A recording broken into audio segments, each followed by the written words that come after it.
Hey guys, here again on a Sunday. Today I'm going to give an update on my house under construction.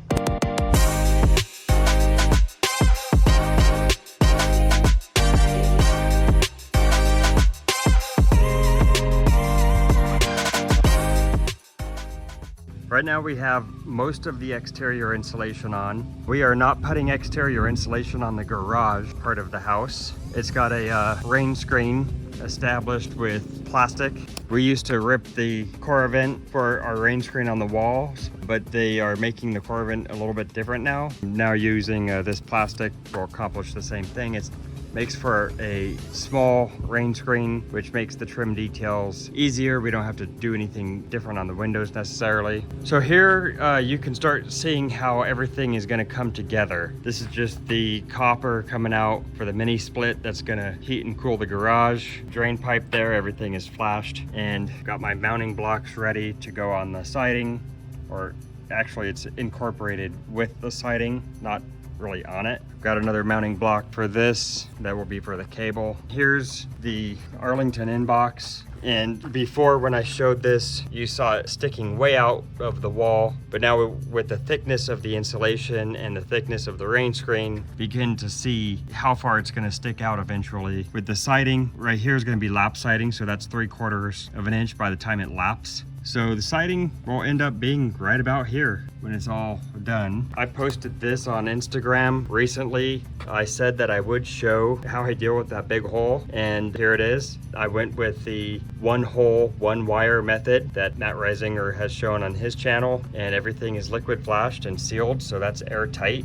These mounting blocks, by the way, I custom make these mounting blocks. The electricians like to have their connectors incorporated in the wall. That's how they put their boxes on. That's the way they like it. So I just do all that myself in advance so that I do it like I want to. Some of this obviously needs to be fixed. This is the wall that they started on, and they had these furring strips a little bit too low to begin with, but I corrected them right away on that. This is the master shower right here, and I had to push this wall out because my drain was too close. I have a linear drain I'm going to incorporate in this master shower, and it was too close to the wall, and I didn't want to break the concrete and move the pipe, so all I did was just move the wall out.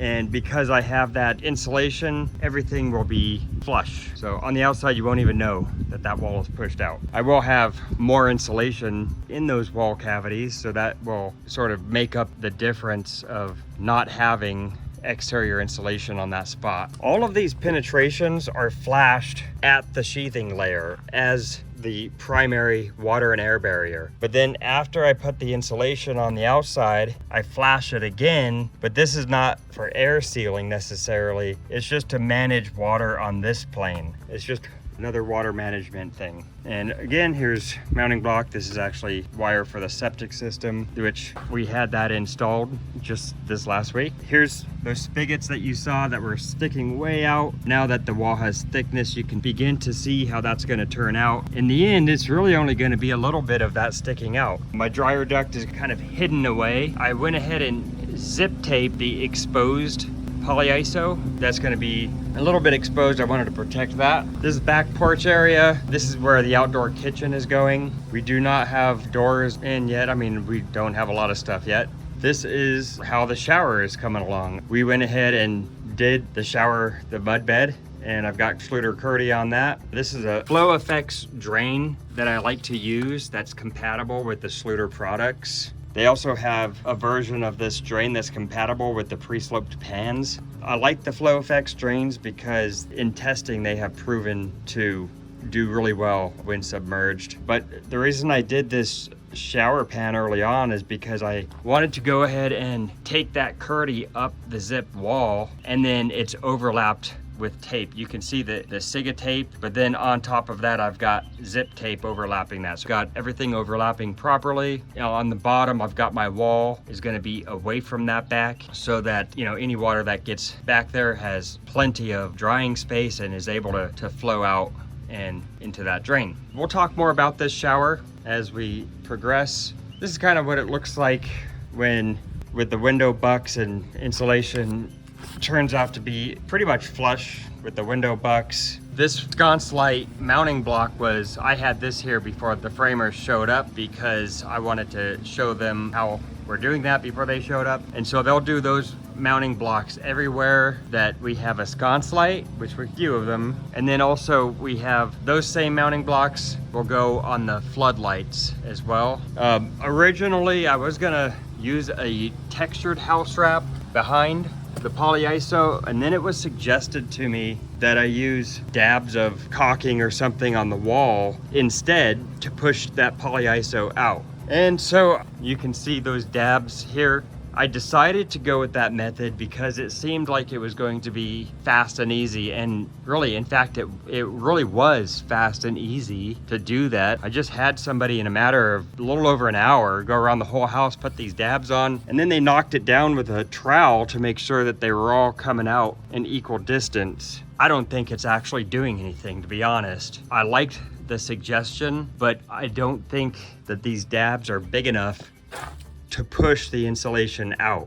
I mean, these dabs do stick out. I don't think it's doing anything, but sometimes you gotta do something and try it before you know how it's gonna turn out. In any case, I'm not worried anyways, because the reality is the zip is bumpy. And even though that the framers, they're pretty good at getting my walls straight when the walls move, they're pretty good at coming back out and straightening them back up. But even with all that, nothing's perfect. The walls aren't perfect. And so we are gonna have some space behind that polyiso regardless. And I have seen some testing done on that shows that space, it's enough for water to drain out. So I'm not really concerned about that. I'm gonna post a video. There's two things I would have done differently with this exterior insulation. You learn these lessons as you do this. So I didn't know these lessons before, but now I know them. Look out for that video. Two things I would have done differently that would have made this insulation job a lot easier. All right, so this wall, another spigot. Here's some windows. I'll get back to those in a minute. This spigot is specifically for my pool equipment, and then I've got my power source for the pool here.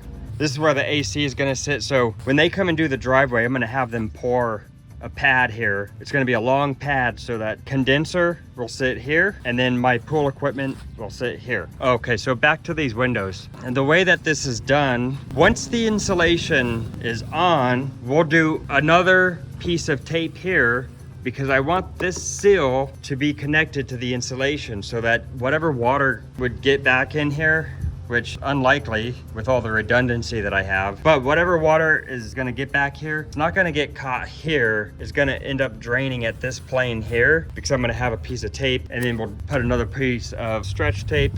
So here you can see how that seal tape goes out and over the insulation to promote that drainage on this plane. And then the second piece of stretch tape to cover that corner. And then we've got the insulation tape that goes onto that buck. And then these are basically my furring strips. We're putting the window on the furring strips so that it's completely flush with the siding, and that works with how we're going to do the trim. After the window is in, then we'll go ahead and do the kind of more traditional flashing that you would typically see on a window, the sides and then the top. And what I'm doing at the top is, before that Z flashing goes in, I'm actually taping the flange all the way back to the sheathing, which is why you're gonna see as we're building, I leave the insulation off above the windows so that that top tape on that window can tape all the way back to the sheathing. And I have a path for water to get out.